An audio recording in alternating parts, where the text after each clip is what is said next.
नमस्कार. यशस्वी उद्योजकच्या या फेसबुक लाईव्हमध्ये आपलं सर्वांचं स्वागत. अजून काही लोक जॉईन होत आहेत, तर थोडा वेळ आपण वाट पाहू, 1-2 मिनटं, आणि मग कार्यक्रमाला सुरुवात करूयात.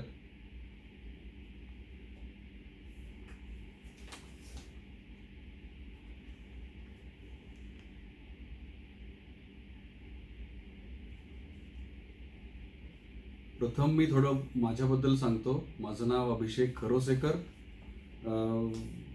गेले 8 वर्ष झालं मी एक मार्केटिंग एजन्सी चालवतो, आणि त्याच्या अगोदर जवळपास 13 वर्ष मी बऱ्याच कंपन्यांमध्ये काम करत होतो as a sales head, as a marketing personal. आणि आता गेल्या 8 वर्षापासून हा मार्केटिंगचा, डिजिटल मार्केटिंगचा व्यवसाय आहे. बरेचसे क्लायंट्स आहेत, बऱ्याच लोकांना ट्रेनिंग्स देतो, आणि त्या अनुषंगाने आजचा हा कार्यक्रम फार महत्त्वाचा आहे, ज्याच्यामध्ये आपण खाद्यपदार्थ, त्यानंतर त्याचे कसे मार्केटिंग करावं, त्याच्या लागणारे सगळ्या गोष्टी, त्याला काही गव्हर्नमेंट रूल्स आहेत, रेग्युलेशन्स आहेत, त्यासाठी आपण आज फेसबुक लाईव्ह करत आहोत. बहुधा बरेच लोक जॉईन झालेले दिसत आहेत. आपण सुरू करूयात. सर्वप्रथम आजचे आपले जे एक्सपर्ट आहेत, श्री किशोर सरपोतदार यांचं आपण स्वागत करूयात. किशोर सर हे महाराष्ट्र केटरिंग असोसिएशनचे अध्यक्ष आहेत. नमस्कार सर. आणि आपल्या सगळ्यांच्या लाडक्या पुणे गेस्ट हाऊसचे ते संचालक आहेत. सुरू केलं. आणि आता माझी तिसरी पिढी आणि माझा मुलगा आता याच्यात आलाय, तर चौथी पिढी. तर पूर्ण 85 वर्ष झाली आता आम्हाला. गेल्या 85 वर्षांपासून खाद्यसेवा सरपोतदार परिवार करत आहे, असं म्हणणं वावगं ठरणार नाही. आणि आज किशोर सरांकडून आपण जाणून घेणार आहोत की मार्केटिंग आणि खाद्यपदार्थ ह्या दोघांचं कसं आपण एकत्रीकरण करून एखादा व्यवसाय खाद्यपदार्थाचा कसा चालू करू शकतो, आणि तो कसा फ्लरिश करू शकतो, त्याचं मार्केटिंग कसं करू शकतो, याच्या संदर्भात आपण सरांकडनं आज गायडन्स घेणार आहोत.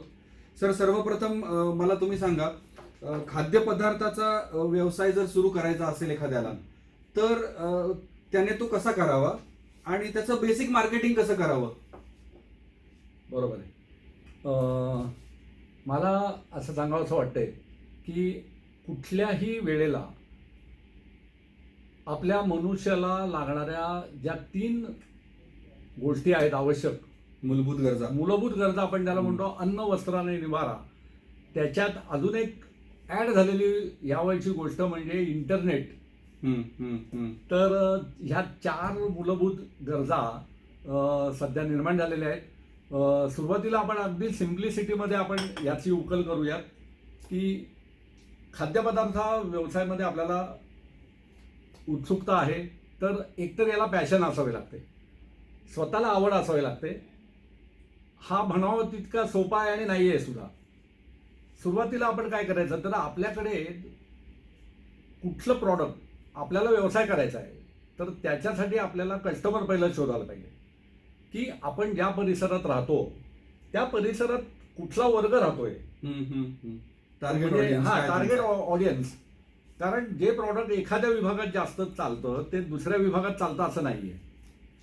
तर सिनियर सिटीजन आहेत का, आसपास आपण जिथे राहतो तिथं बंगले असतात, सोसायटी असतात, फूड पार्लर असतात, बेकरीज असतात. तर ही ठिकाणे जी आहेत की जिथं आपण आपलं जे काही खाद्यपदार्थ आहे ते करून ते मार्केट प्लेस म्हणून आपण तिथे विकायला ठेवायचं आहे. बरोबर. तर हे सगळ्यात पहिलं आपल्याला बघायचं आहे की ऑडियन्स कोण आहे, कस्टमर कोण आहेत. कस्टमर बेस आपल्याला पहिला आयडेंटिफाय करायला लागेल. कारण पुण्यामध्ये आता काय झालंय की ग्लोबलायझेशनमुळे पुण्यात वेगवेगळ्या प्रांतांची लोक आलेली आहेत राहायला.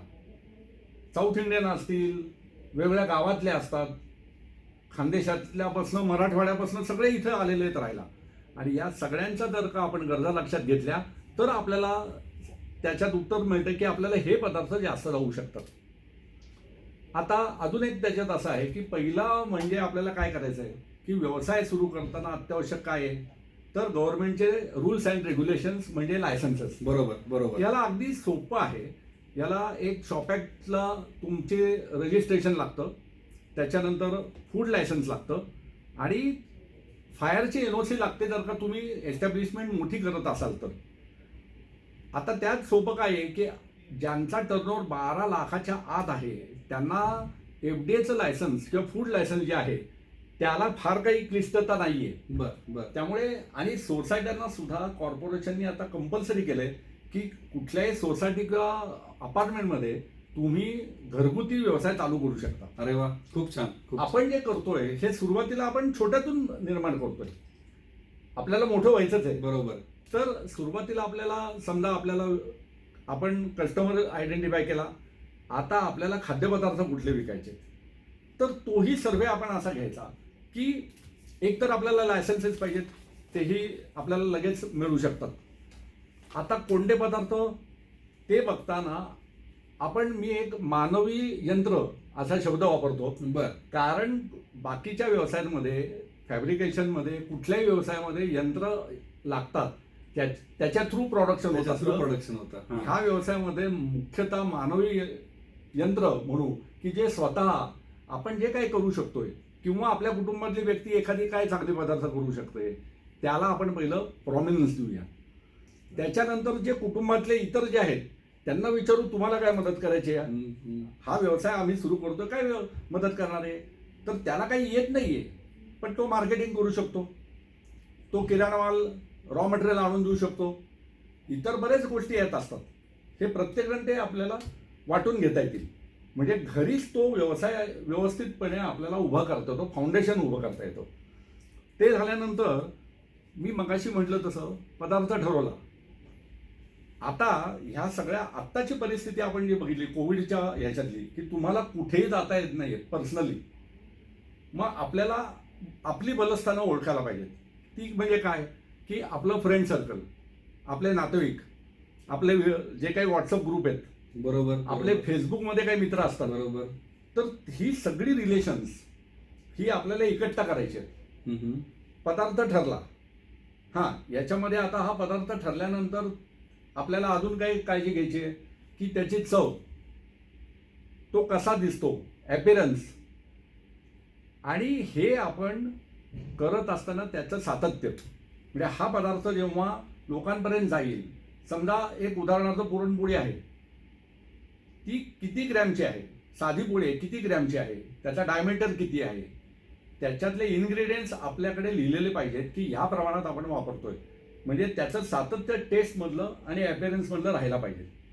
ह्या काळजी फार घ्यायला लागतात. बरोबर आहे. तर तुमचं धंद्यातली ती सातत्य राहतं आणि त्यात वाढ होऊ शकते.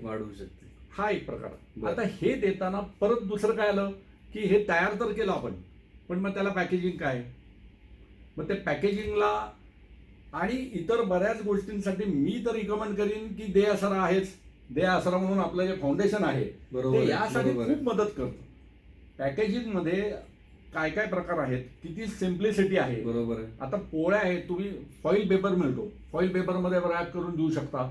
असे खूप चांगले चांगले कंटेनर आणि पिशव्या आलेले आहेत. बरोबर आहे सर, तुम्ही छान माहिती सांगितली ही. पण बऱ्याच वेळा असं असतं की लोकांना या गोष्टी माहीतच नसतात की पॅकेजिंग मी कसं करू किंवा त्याचं ब्रँडिंग कसं करू, त्याचं मार्केटिंग कसं करू. कारण की आता जसं तुम्ही सांगितलं हे ग्रुप्स आहेत, आपण फेसबुक ग्रुप आहे, व्हॉट्सअप ग्रुप आहे किंवा आपले सगळे मित्रमंडळी आहे, या सगळ्या गोष्टी आहेत. पण बऱ्याच वेळा असं होतं की त्या गोष्टी करत असताना आपल्याला डोर टू डोर जावं लागतं किंवा कुठंतरी पेपरमध्ये जाहिरात द्यावी लागते. तर मग अशा पद्धतीमध्ये आपण अजून काय करू शकतो जेणेकरून कमीत कमी खर्चामध्ये मला जास्त लोकांपर्यंत पोहोचता येऊ शकेल? तर याला उत्तर सर खरं सांगायचं तर तुमच्याकडे यायला लागणार आहे. कारण ह्या आत्ताच्या सगळ्या या परिस्थितीमध्ये मी तर असं अनुभवाने सांगेन, आमच्या व्यावसायिक मित्रांनाही तो अनुभव आलेला आहे की digital marketing plays a very vital role in this. म्हणजे डिजिटल मार्केटिंग ह्याच्यावर विषय खूप मोठा आहे आणि मी त्या आसराला विनंती करतोच आहे की आपलं एक ह्याच्यावर स्वतंत्र सेशन व्हायला पाहिजे. हे काही थोडक्यात हे सांगता येणार नाहीये. Correct. परंतु याच्यात मी थोडंसं एक तुमची परवानगी असेल तर ऍड हो करतो हो हो डेफिनेटली सर डेफिनेटली. की आपण जे काही पदार्थ आहेत त्याला कुठलं पॅकेजिंग वगैरे हे आपल्याला मिळतेच नॉलेज. त्याच्यानंतर सिम्पलमध्ये तुम्ही स्टिकर करून घ्या. करेक्ट. स्टिकरवर तुम्ही तुमचं नाव, आता एकदम जास्त पॅकेजिंग प्रिंटेड तुमच्या नावाने करा वगैरे मटेरियल असं करू नका, कारण त्याला 10,000 हजारची वगैरे क्वांटिटी लागते. बरोबर. आणि ते एखादं प्रॉडक्ट आपल्याला सांगा असं वाटतं की लोकांना नाही तेवढं क्लिक होते आणि प्रॉडक्ट बदलायचं आहे, बरोबर तर ते पॅकिंग आपलं वाया नको जायला. बरोबर आहे. तर सुरुवातीला आपण काय करतोय, पॅकेजिंग छोट्या प्रमाणात, स्टिकर्स, त्याच्यावर फोन नंबर अत्यावश्यक जे असेल ते बरोबर. आणि इतकी सध्या डिजिटल मार्केटिंगचं जे आपण म्हणलात तसं फेसबुक, इंस्टाग्राम, यूट्यूब, गुगल ह्या सगळ्या थ्रू आपल्याला लोकांपर्यंत जाता येतं की मी हे प्रॉडक्ट करतोय. बरोबर आहे. आता उदाहरणार्थ उद्या संकष्टी चतुर्थी आहे, तर संकष्टी चतुर्थीला माझे हे पदार्थ आहेत ह्याचं आर्टवर्क करून क्रिएटिव्ह करून लगेच ते या सगळ्या ग्रुपवर टाकायचं. ह्यातून 100% आपल्याला ऑर्डर येतात. आपण आसपासच्या सोसायट्यांना भेटायचं आहे, सोसायट्यांच्या थ्रू आपल्याला एक कस्टमर बेस तयार करायचा आहे. आणि हे करत असताना आपल्याला लोकांपर्यंत सारखी इन्फॉर्मेशन देत राहायची की मी बाबा हे बनवलं, मी बाबा ते बनवलं, माझे हे पदार्थ चांगले आहेत, आणि त्याच्यात सातत्य ठेवायचं आपल्याला. म्हणून आपल्याकडे वजन काटा पाहिजे. बरं. वजन काट्याची किंमत 800 ते 1000 रुपये असते. बरोबर आहे. तुम्ही घेतलेली सगळी मापं काय टाईपचे जे पदार्थ देताय त्या पद्धतीने ते वजन करून तेवढ्याच वजनाचं तुम्ही ज्या फूड पार्लरमध्ये, बेकरीमध्ये किंवा लोकांना देत असाल, बरोबर, ते तुम्ही ते पदार्थ द्यायला सुरुवात करायची.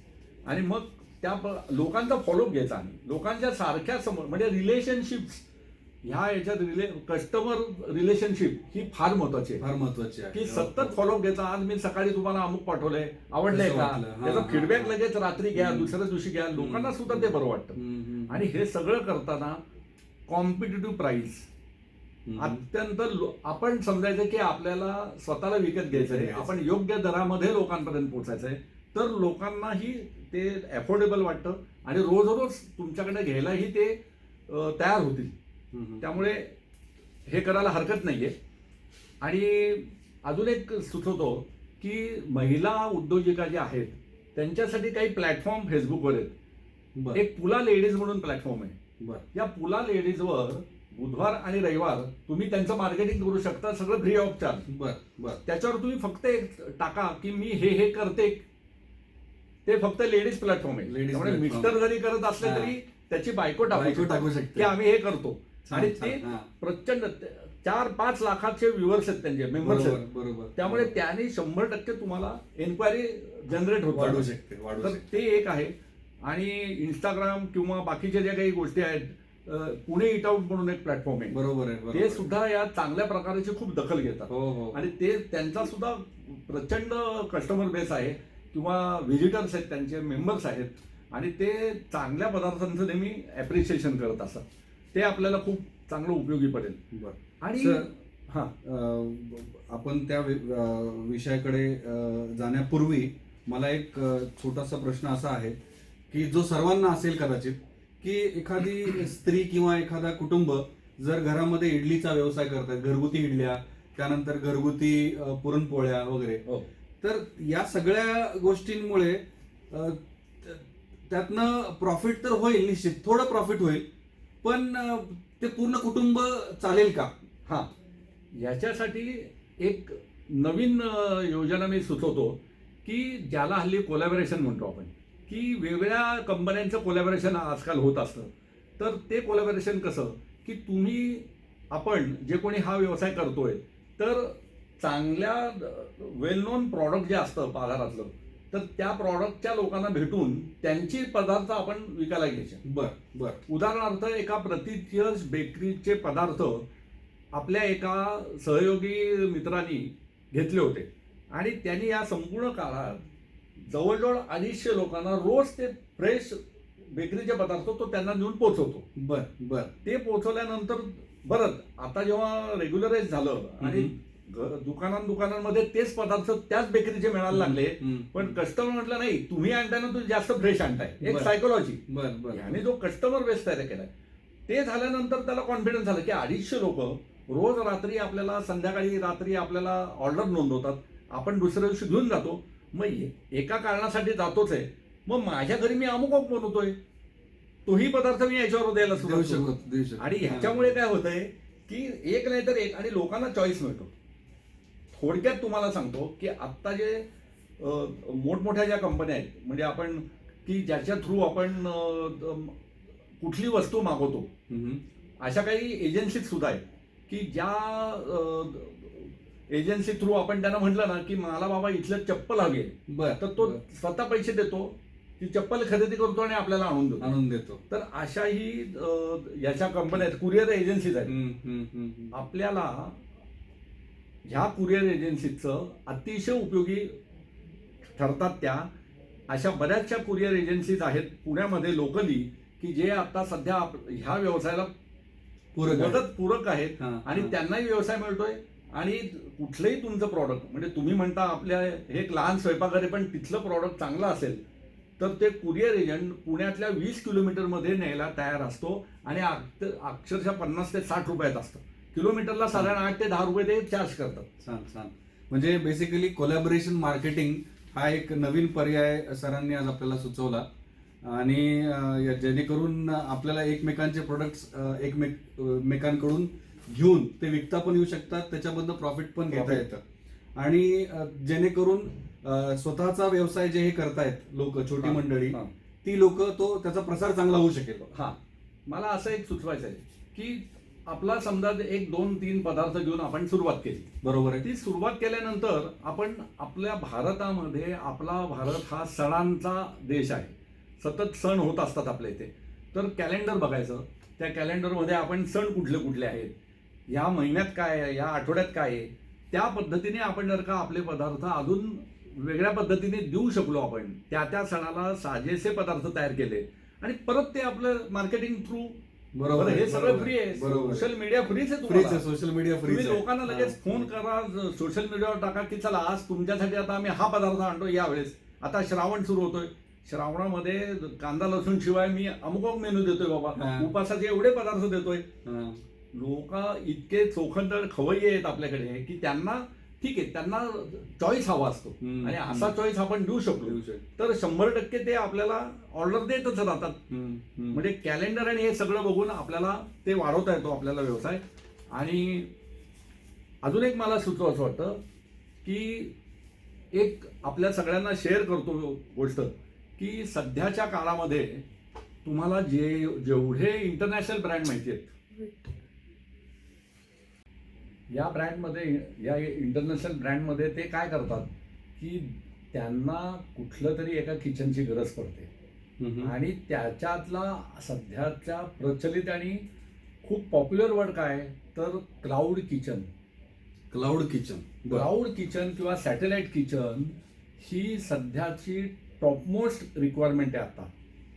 यासाठी तुम्हाला कुठलंही मोठं इंटिरियरची गरज पडत नाही, कुठल्याही मोठ्या एस्टॅब्लिशमेंटची गरज पडत नाही, खूप चांगल्या किचनची मात्र सोय लागते. आणि ते किचन म्हणजे आपल्या घरचं सुद्धा किचन असू शकतं. त्याला पॉप्युलर इंटरनॅशनली रिकग्नाइज्ड वर्ड म्हणजे क्लाउड किचन किंवा सॅटेलाइट किचन. हे जे मल्टीनॅशनल लोक आहेत, कुठलंही तुम्ही ब्रँड घ्या, त्यांची सगळ्यांची नावं घेत नाही मी, त्यांना सुद्धा सॅटेलाइट किचनची गरज पडते. आपलं जे किचन आहे ते आपलं घरचं स्वयंपाकघर असेल, नाहीतर आपण कुठलं तरी किचन भाड्याने घेतलेलं असेल, त्याला आपण क्लाउड किचन म्हणू. ह्या क्लाउड किचनची गरज काय असते की कुठल्याही पुण्याच्या कानाकोपऱ्यातून कुठलाही पदार्थ आपण त्यांना पाठवू शकतो. आणि आपण सर, मग आता तुम्ही क्लाउड किचन हा जो कन्सेप्ट सांगताय, हा ऍक्च्युली सगळ्यांसाठी नवीनच कन्सेप्ट आहे. मी सुद्धा पहिल्यांदाच प्रथम ऐकला की क्लाउड किचन और सॅटेलाइट किचन. तर या टाईपच्या कन्सेप्टसाठी काही गव्हर्नमेंटचे रूल्स अँड रेग्युलेशन्स किंवा त्याचे काही ते किचन या गाईडलाईन्स काही फॉलो करावे लागतात, तर ते कसं काय? करेक्ट. कुठलंही किचन, क्लाउड किचन असेल, आपल्या घरचं किचन असेल, नाहीतर हॉटेलमधलं रेस्टॉरंटमधलं किचन असेल, याला आत्ताचे जे गव्हर्नमेंटच्या ज्या नॉर्म्स आहेत किंवा FDAचे जे नियम आहेत आपल्या हेल्थ लायसन्सचे, तुमची रूम किंवा ती जी जागा आहे जिथं आपण स्वयंपाक बनवतो ते सॅनिटायझिंग करून घ्यायचं वेळच्या वेळी. त्याच्यात वावरणारा जो स्टाफ आहे त्याची वैद्यकीय तपासणी आवश्यक आहे. समजा आपलं घरगुती करतोय तर आपल्या सगळ्यांची वैद्यकीय तपासणी अत्यावश्यक आहेच. टेम्परेचर मापक म्हणा, ह्या सगळ्या गोष्टी, मास्क लावून काम करणं, ग्लोव्ज घालून काम करणं, ॲप्रॉन, ह्या जेवढ्या गोष्टी आता त्याला SOP सिस्टीम्स म्हणतात, स्टँडर्ड ऑपरेटिंग प्रोसिजर सिस्टीम्स. हे गव्हर्नमेंट ऑफ इंडियाने किंवा FDA कार्यालयाने आपल्याला घालून दिलेले नियम आहेत. हे सगळ्यांना कॉमनली वापरावं लागतात. 5 स्टार हॉटेलपासून आपलं घरचं किचन याच्यापर्यंत ते अनिवार्य आहे. बरं. आणि त्याचं ट्रेनिंग, समजा आपला स्टाफ लागत असेल आपल्याला, आपल्याकडे बाहेरचं कामगार येत असतील, तर या सगळ्यांचं जे आपल्याला सॅनिटायझेशन आहे हे प्रॉपर करावं लागतं. त्याच्याविषयी मी वेगळं सांगत बसत नाही. जे पेपरला येत असतं किंवा आपण ते हल्ली पाळतोच सगळं स्वच्छता, तर ती पाळावी लागेल आपल्याला. आणि त्या स्वच्छतेच्या वातावरणात लोकांनाही एक अश्युरन्स आपल्याला द्यावा लागतो की इतकं हायजिनिक वातावरणामध्ये हे सगळे पदार्थ तयार केले जात आहेत. आपण सोशल मीडियावर आपल्या त्या जागेचं व्हिडिओ क्लिपिंग करून सुद्धा टाकू शकतो. आणि टाकावं मी तर म्हणेन की त्याच्यामुळे लोकांची विश्वासार्हता वाढते. किती स्वच्छ वातावरणात किती चांगल्या पद्धतीने फूड हँडल केलं जात आहे आणि किती चांगल्या पद्धतीने ते आपल्या घरापर्यंत येत आहे अत्यंत हायजिनिकली फॉर्मॅटमध्ये. हे याचा विश्वास लोकांना आपल्याला द्यायला आपण यशस्वी ठरलो पाहिजे, म्हणजे धंद्याची तरक्की होते. बरोबर आहे सर. तर क्लाउड किचन हा एक नवीन पर्याय आपल्याला आज समोर आला आणि खूप चांगला पर्याय आहे. आजच्या या काळामध्ये प्रोडक्शन नॉर्म्स फॉलो करून, SOPs फॉलो करून, जे सरांनी सांगितल्या अशा टाईपचे किचन्स आपल्याला वेगवेगळ्या मोठ्या कंपन्यांना चालवायला, म्हणजे त्यांच्या आधिपत्याखाली चालवता येतात. मला एक सुचवायचं आहे की जसं मगाशी म्हटलं की दुसऱ्या कंपन्यांची प्रॉडक्ट आपल्या कंपनीबरोबर, आपल्या प्रॉडक्ट बरोबर आपण विकावीत, म्हणजे आपल्याला धंद्याचा व्हॉल्यूम वाढतो, आपल्या लोकांना चॉईस वाढतो. की त्याचबरोबर आपण असाही शोध घेतला पाहिजे की जे आपले 3, 4, 5 पदार्थ जे काही आपण तयार करतो, या पदार्थांव्यतिरिक्त जे आपले ओळखीचे जे व्यवसाय बंधू असतात ते जे पदार्थ ते जे बनवतात, जे आपण बनवत नाही आहोत, अशा लोकांचं एकमेकात ओळख असली पाहिजे, एकमेकात बिझनेस असोसिएशन असलं पाहिजे. म्हणजे समजा मी एक पदार्थ बनवतोय, जो दुसरा बनवतोय, या सगळ्यांचे मिळून क्लब करून आपण आपल्या कस्टमरला ते ऑफर करू शकतो. आणि कस्टमर कुठेही जात नाही त्यामुळे, म्हणजे बेटर टुगेदर वी ग्रो, ह्या थेरीने आपल्याला चालता येऊ शकतं. सर, आता या सगळ्या गोष्टी झाल्या आपल्या खाद्यपदार्थांच्या व्यवसायाच्या किंवा कोलॅबोरेशन मार्केटिंगच्या किंवा क्लाउड किचनच्या. पण या सगळ्यावरती एक मेजर पॅरामीटर असा येतो की कस्टमर सर्व्हिस. हो, ज्यावेळी मी कोलॅबोरेशन मार्केटिंग करतो किंवा ज्यावेळी मी क्लाउड किचन करतो किंवा ज्यावेळी मी एकमेकांचे पदार्थ हे करतो, देतो किंवा सेल करतो, अशा केसमध्ये कस्टमर सर्व्हिस कशी मेंटेन करावी? हा एक फार मोठा विषय आहे आपल्या या व्यवसाय वृद्धीसाठी की कस्टमरशी आपलं जे नातं असतं, रिलेशन असतं, हे खूप आपल्याला हेल्दी ठेवायला लागतं. म्हणजे मग जसं आपण बघतो की आपण पूर्वीपासून बघत आलेलो आहे, मल्टीनॅशनल ब्रँड काय करतात की त्यांच्याकडे गेलो की आपल्याकडनं एक फॉर्म लिहून घेतात की तुमचा वाढदिवस कधी आहे, आपले डिटेल्स लिहून घेतात आणि आपल्या लग्नाच्या वाढदिवसाला, आपल्या स्वतःच्या वाढदिवसाला किंवा कुठल्याही चांगल्या वेळेस, चांगले जे दिवस असतात आपले, त्यावेळेस आपल्याला त्यांचं ग्रीटिंग्स येतात. मग ते वेगवेगळ्या माध्यमातून मेसेजेस सिस्टीमने येतील किंवा काही तर आपल्याला डायरेक्ट बुके वगैरे सुद्धा देतात. आणि हे जे लक्षात ठेवणं आहे ते कुठेतरी आपल्याला ऍज अ कस्टमर आपल्याला आवडत असतो. तसंच आपला जो कस्टमर बेस आहे, या कस्टमर बेसला सुद्धा आपण वेळोवेळी ग्रीटिंग्स पाठवणं, त्यांना आपले काही चांगल्या सूचना करणं, हे जर का आपण आता या काळामध्ये तुमची तब्येतीची काळजी घ्या, आम्ही तुमच्यासाठी आहोत, या प्रकारचे संदेश जर का आपण पाठवत गेलो तर एक पर्सनल टच त्याच्यात नक्की डेव्हलप होतो आणि आपल्या व्यवसाय वृद्धीला अत्यंत उपयोगी पडतो तो. बर. छान सर, छान माहिती सांगितली तुम्ही. त्याच्या व्यतिरिक्त काही पुन्हा तेवढे मिळतही नाहीत, त्यावर उपाय काय? काही पैसे ॲडव्हान्स घेणे किंवा अजून काय असू शकेल का, असा प्रश्न आपल्याला आलेला आहे सर. हां, तर याच्यामध्ये एक आहे की आपण जेव्हा कुठल्याही फूड काउंटरला किंवा बेकरीजमध्ये किंवा आता खूप मल्टिपल शृंखला असलेली दुकानं आहेत बर. की ज्यांच्या 20-20, 30-30 शाखा आहेत, त्या एकाकडे आपण ते प्रॉडक्ट दिलं की तो त्याच्या सगळ्या दुकानामध्ये आपलं प्रॉडक्ट देत असतो. म्हणजे आपलं प्रॉडक्ट आवडलं तर प्रत्येक दुकानात रोज 2 किलो म्हटलं तरी 50 ते 60 किलोची रिक्वायरमेंट त्याच्यामुळे आपल्याला मिळू शकते. त्याचबरोबर शॉप्स आहेत, मॉल्स आहेत. आता या मॉल्सच्या जे नियम आहेत त्या नियमांमध्ये जर का आपण बसलो की आपण जीएसटी रेग्युलर भरतोय, आपण त्यांच्या पॅरामीटर्स मध्ये बसलो तर मॉल्समध्ये आपल्याला एंट्री आहे. अशा सारख्या ठिकाणी ते आधीच सांगतात की 45 दिवस तुम्हाला क्रेडिट फॅसिलिटी द्यावी लागेल. त्यावेळी आपल्याकडे सुद्धा ती सोय असते. ह्या व्यवसायातलं सगळ्यात एक पॉझिटिव्ह मी जे तुम्हाला सांगेन की आपल्याला सगळ्यांकडनं उधारी मिळते. बर. आपल्याला जे सप्लायर असतात, किराणा माल सप्लायर, भाजीपाला सप्लायर, दूध दुभतं, हा आपल्याला उधारी देत असतो. आपण त्यांना विश्वासात घेतलं आपल्या सप्लायरला की बाबा रे, मला 45 दिवसात पेमेंट मिळणार आहे, मी तुला 45 दिवसांनी देईन, तर तो 100% आपल्याला म्हणतो तुम्ही ऑर्डर घेत राहा, 2 महिन्यांनी द्या पेमेंट, पण तुम्ही ऑर्डर जाऊन देऊ नका. बेकरी किंवा शेजारचे जे दुकानदार असतात की जे आपल्या विश्वासावर घेत असतात, आपल्या पदार्थांचा चव, दर्जा हा इतका छान असला पाहिजे की त्या दुकानदारांकडे कस्टमरची मागणी निर्माण झाली पाहिजे आपल्या पदार्थांसाठी. तो दुकानदार म्हणतो पैसे आधी ऍडव्हान्स घ्या, पण तुम्ही तुमचं प्रॉडक्ट मला द्या. हे तयार होत असतं, कारण त्याच्या दुकानाची पॉप्युलरिटी आपल्या पदार्थांमुळे सुद्धा वाढत असते. कसं होतं की प्रत्येक फूड पार्लरमध्ये इतर पदार्थ जे असतात ते नॅशनल किंवा मल्टीनॅशनल ब्रँडचे सगळीकडे मिळतात, त्याच्यात नाविन्य नाहीये. पण त्याचा जो फूड काउंटर आहे ना, तिथे काय आहे, ते जर का स्पेशालिटी पदार्थ असतील तर ग्राहक तिथे जात असतात, ते वळण लागलेलं असतं. आणि त्याच्यासाठी त्याला ती क्वालिटी किंवा ती चव देणारे सप्लायर कोण आहेत, तर ते जे सप्लायर आहेत त्यांना त्याला दुखवता येत नाही, त्यांचं पेमेंट तो लगेच देतो. त्यामुळे तिथं पेमेंट बुडायची शक्यता नसते. हां, आता आपण असं बघितलं की जसं मी म्हटलं क्लाउड किचन, या क्लाउड किचन मधून आपण मंथली बेसिसवर डबे देऊ शकतो. बरोबर आहे. खूप लोकांनी ऍप डेव्हलप केली आहेत की माय टिफिन वगैरे असे बरेच ऍप आहेत की घरोबच तुम्हाला नुसती ऑनलाईन ऑर्डर केली तर तुम्हाला तो डबा तुमच्या दारात देतो. मंथली बेसिसवर डबा देतो, त्यावेळी आपण कन्सेशन देतो.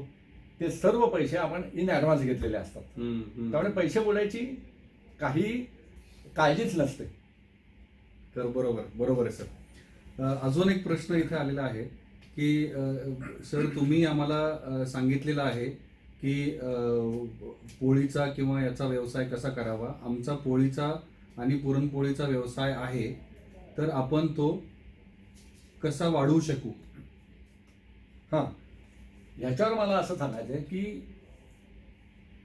पोळ्या ज्या आहेत ह्या पोळ्यांमध्ये विविधता आपण आणू शकतो. घडीची पोळीला सगळ्यात जास्त डिमांड आहे, पण घडीची पोळी किंवा भाकरी याची रिक्वायरमेंट अशी आहे की ती कुठल्याही दुकानांमध्ये ही सकाळी 8 वाजता ते 9च्या आतच तिथं विक्रीला त्या काउंटरला गेली पाहिजे. त्याच्यानंतर ते कस्टमर फार राहत नाही. प्रत्येकाची जी घडीची पोळीची करायची पद्धत आहे ही वेगवेगळी असते.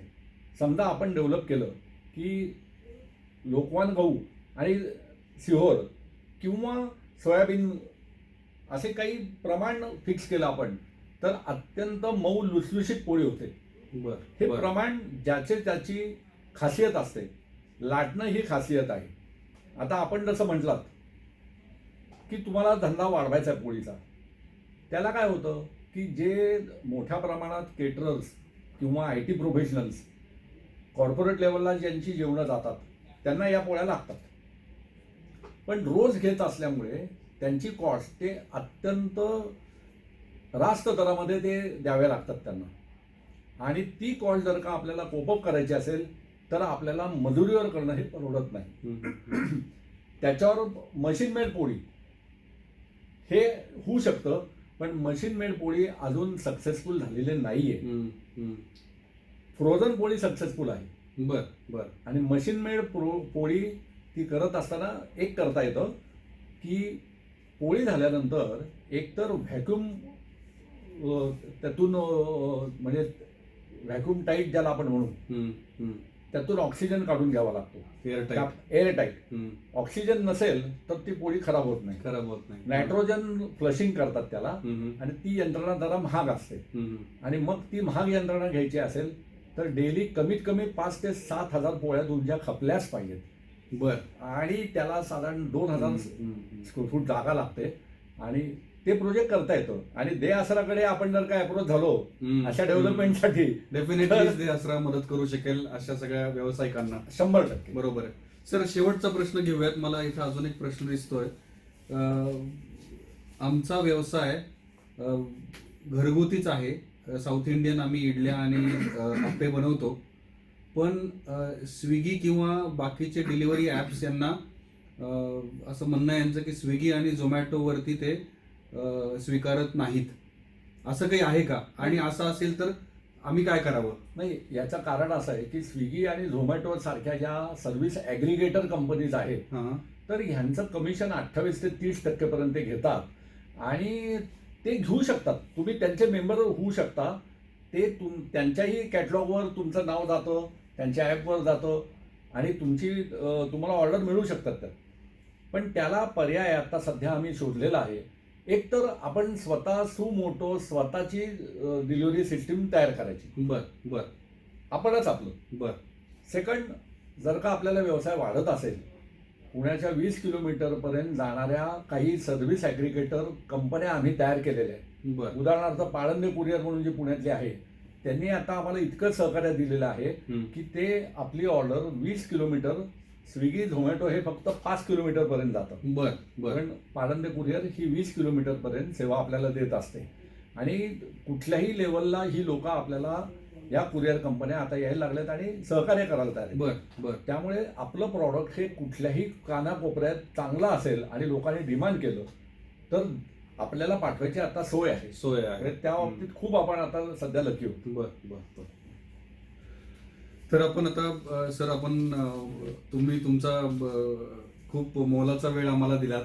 मला सर थोडंसं 2च मिनिटं घेतो. बर बर. थोडंसं वेळ कमी पडतो आपल्याला.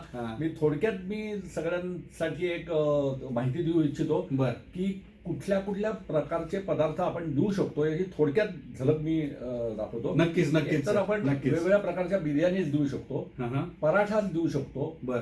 त्याच्यानंतर लंच बॉक्सेस देऊ शकतो. बर. मराठवाड्याचे धपाटे देऊ शकतो. कोकणातील भाजणीचे वडे, थालीपीठं, घावन करण्याचं पीठ, आंबोळी पीठ, भाजणी हे आपण देऊ शकतो. आत्ताच्या दिवसांमध्ये फणसाची सांदणं, फणसाची भाजी, ह्या गोष्टी देऊ शकतो. खवापोळी, गुळपोळी, साटोरी, पुरणपोळ्यांचे प्रकार. तर मी म्हणतो पुरणपोळी ही फक्त एकच नसते, ती पुण्याची वेगळी असते, नागपूरची वेगळी असते, खानदेशी वेगळी असते. तर ह्या प्रकार, तेलपोळी म्हणून एक प्रकार आहे, तो एक वेगळा प्रकार आहे. सांजापोळी एक आहे, शेंगापोळी आहे ती सोलापूरची. तर ह्या प्रकारच्या पोळ्या देऊ ना, एकच पुरणपोळी ही नाही, आपण चॉईस देऊ ना. त्याच्यानंतर कोथिंबीर वडी, आळू वडी हे 100 ग्रॅमच्या पॅकेटमध्ये देऊ शकतो आपण. आप्प्यांचे प्रकार देऊ शकतो. मिनी इडली देऊ शकतो. उकडीचे मोदक, उकडीच्या मोदकांबरोबरच आपण मोमोज देऊ शकतो. उलट मोमोज करायला सोपे आहेत, उकडीचे मोदक हे खूप त्याला आडमनशीट लागते, वनक्रमशीट अवघड आहे. मोमोजला तसा आकार फार नसतो, त्यामुळे मोमोज आपण वेगवेगळ्या प्रकारचे देऊ शकतो. वेगवेगळ्या प्रकारचे सामोसे देऊ शकतो. इराणी पट्टी मिळते, बाहेर विकत मिळतात, त्याचे इराणी सामोसा, कॉकटेल सामोसा, मूगडाळीचा सामोसा, मिक्स भाज्यांचा सामोसा, मटार नारळाचा सामोसा हे देऊ शकतो आपण. बटाटा वापरून आपल्याला बटाट्याचे पॅटीस, आलू टिक्की, कटलेट, कचोरी, गोड आणि सॉल्टी कचोरी, वडे देतात. आता बटाटे वडे आपण म्हणतो सोपा आहे, पण नारळी वडे केलेत का कधी? नारळी वडे करून बघा, ती एक स्पेशालिटी होईल आपली. त्याच्यानंतर नागपुरी टाईप आलू बोंडा म्हणतात त्याला, तो प्रकार वेगळा आहे. परत वडाच आहे ना तो, बरोबर, तो करता येईल. त्याच्यानंतर सँडविचेसचे वेगळे प्रकार घेऊ शकतो आपण. बॉम्बे सँडविच आहे, मायोनीज सँडविच आहे, चीज सँडविचेस. आणि सँडविचेस आता इतके सोपे आहेत की आता त्या प्रत्येकाचा सॉस बाजारात अवेलेबल आहे. खरंय खरंय. काय हो, काहीच करावं लागत नाही आपल्याला. आपण फक्त ते करून लोकांपर्यंत द्यायचं. आणि दुसरं असं, जे पदार्थ जेनेरिक आहेत किंवा पारंपरिक, याला कॉम्पिटिशन खूप आहे, त्यामुळे त्याला जास्त पैसे मिळत नाहीत. पण आपण वेगळे दिले ना, म्हणजे फॉर एक्झाम्पल थाई फूड दिलं, मेक्सिकन दिलं, आपली एसपीडीपी आणि मेक्सिकन काही पदार्थ नाचोस किंवा बाकीचे एन्चिलास वगैरे, म्हणजे एसपीडीपीचे प्रकार येतो. इथं मैद्याची पुरी, त्याला कॉर्नची पुरी आहे. पण इथे आपण 40-50 रुपये चार्ज करायचे, ते घेतलं तर 100 रुपये चार्ज करतो. तर असे काही पदार्थ आपण शोधले पाहिजे. पारंपरिक गोड आणि मिष्टान्न जे असतात त्याच्यापेक्षा आपण काही डेझर्ट करू ना, सोपी आहेत करायला. सरबत आणू, सरबत पारंपरिक विकू नका, सोपी आहेत, मिक्स करून लगेच कोणी करू शकतो देता येतं. पण आपण त्याच्यात जर का मॉकटेल टाईप जर का आपण केलं ना, अहो एक बाटली तुम्हाला सांगतो, 200 ml ची मॉकटेलची बाटली 150-150 रुपयाला लोक आता विकतायत. देतात. मी रिसेंटली काय कोकम लेमोनेड हा प्रकार मी पिला. काहीच ना, कोकमचं सरबत आणि त्याच्यामध्ये लिंबू, दुसरं काही नव्हतं त्याच्यामध्ये. इंटरेस्टिंग. म्हणूनच त्याला मॉकटेल आपण म्हणतो की काही मिक्स करून फ्युजन केटरिंग करा. थालीपीठ आहे, थालीपीठाला चीज थालीपीठ करा ना, काहीतरी वेगळेपणा द्या, त्याला लोक जास्त पैसे द्यायला तयार असतात. ब्रेड रोल्स करता येतील, पनीर रोल करता येतील, मैद्याचे रोल्स करता येतात. त्याच्यानंतर आपले फ्रँकी जो पदार्थ आहे, पुण्याच्या काही विभागामध्ये फ्रँकी इतकी पॉप्युलर आहे, ती फ्रँकी तयार करा ना, त्याला आपण वेगळे नाव देऊ शकतो. त्याच्यानंतर लाडूचे प्रकार आहेत. लाडूच्या प्रकारात आपण काही म्हणजे डाएटसाठी आपण लो कॅलरी लाडू आणले. 100% खात लोक. मोतीचूर लाडू कोणीही करू शकत नाहीये घरी, करा. आम्ही दे आसराच्या माध्यमातून शिकवायला तयार होतो, ते करा. भोपळ्याचे घारगे आहेत, पाकातल्या पुऱ्या आहेत, तिखट मिठाच्या पुऱ्या आहेत, असे एन नंबर ऑफ आयटम्स आहेत. आणि दे आसरा ह्याच्यासाठी बरेच वेळा शिबिरं अरेंज करत असतात. आता गणपतीनंतर दिवाळी येते, दिवाळीसाठी सुद्धा बरेच पदार्थ आम्ही शिकवायला तयार आहोत देवासराच्या माध्यमातून. याचा सगळ्यांनी लाभ घ्यावा असं मला वाटतं. नाही, खूप छान सर, खूप छान. हे सगळे पदार्थ ऐकून तर तोंडाला पाणीच सुटलं. म्हणजे एवढे छोटे छोटे व्यवसाय आहेत, पण त्याच्यातनं बरंच काही लोकांना घेता येतं आणि लिटरली एकमेकांचं कोलॅबोरेशन करून एक चांगला व्यवसाय होऊ शकतो. सर, तुम्ही खूप मोलाची माहिती शेवटी दिली आणि तोंडाला पाणीही सुटलं. तर या सर्व माहितीसाठी तुमचा वेळ तुम्ही दिलात, अत्यंत आभारी आहोत आम्ही. दे आसरा फाउंडेशन, यशस्वी उद्योजक आणि आमचे सगळे व्ह्युअर्स, ज्यांना ही सगळी माहिती कायम उपलब्ध आहे. आणि थँक्यू सो मच. मला खास एक उल्लेख करायचा वाटतो की दे आसराची जी कन्सेप्ट आहे, आनंद देशपांडे हे पर्सिस्टंट कंपनी, जी भारतातली सगळ्यात मोठी अग्रगण्य कंपनी आहे, त्यांनी एक स्वप्न बघितलं की 2 लाख कमीत कमी उद्योजक त्यांना घडवायला पाहिजे. आणि त्याच्यासाठी त्यांनी हे दे आसराचं जे उपक्रम केलेला आहे, आणि त्याच्यात तुमच्या सारखे काही थोर विचारवंत इथे येऊन चांगले लोकांपर्यंत त्याचा सहभागी व्हायचा आपल्याला योग येतो. मी दे आसराचं आणि आनंद देशपांडे सर, पर्सिस्टंट कंपनी, सगळ्यांचे आभार मानतो. आणि आपण असंच भेटूयात. आणि सर, तुमचं सेशन मात्र नक्की करायचं आहे. 100% डिजिटल मार्केटिंगचं आपण लवकरच करूयात सेशन. आणि दे आसरा फाउंडेशन आणि यशस्वी उद्योजक, तुम्हाला कुठलीही क्वेरी असेल, काही एन्क्वायरीज असतील, कुठलाही व्यवसायाचा सुरुवात करायची असेल, काही सर्टिफिकेशन्स लागत असतील, गव्हर्नमेंट गाईडलाईन्स लागत असतील, तर तुम्ही www.deasra.in या संकेतस्थळावर म्हणजेच वेबसाईटवर संपर्क साधा आणि तुम्हाला सर्व माहिती मिळेल. यशस्वी उद्योजकचे देखील मासिक आहे, जे तुम्हाला प्रत्येक वेळी तुम्हाला त्यातनं नवीन गोष्टी कळत राहतील. कुठले व्यवसाय चांगले असतात, व्यवसायामध्ये काय त्रुटी असतात, काही व्यावसायिकांचे खूप चांगले मार्गदर्शन पर लेख असतात. तर यशस्वी उद्योजक हे मासिक प्रत्येकाने घरी ठेवावं असं एक मासिक आहे. आणि ते प्रत्येकाने त्याचं फेसबुक पेज किंवा त्याची इंस्टाग्राम याचे सगळे हँडल्स बघितले पाहिजेत. काही त्याच्यामध्ये मासिकाची जर तुम्हाला सबस्क्रिप्शन्स हवी असतील तर तुम्ही डेफिनेटली मासिकाच्या फेसबुक पेजवरनं एन्क्वायरी देऊ शकता किंवा इंस्टाग्रामवरून इन्क्वायरी देऊ शकता. आणि मी इच्छा करीन की आपल्यापैकी आपली मुलाखत नक्कीच त्या मासिकात कधीतरी एकदा येईल, असा आपला उद्योग वाढला पाहिजे आणि यशस्वी उद्योजक तयार झाला पाहिजे. थँक्यू सगळ्यांचे धन्यवाद.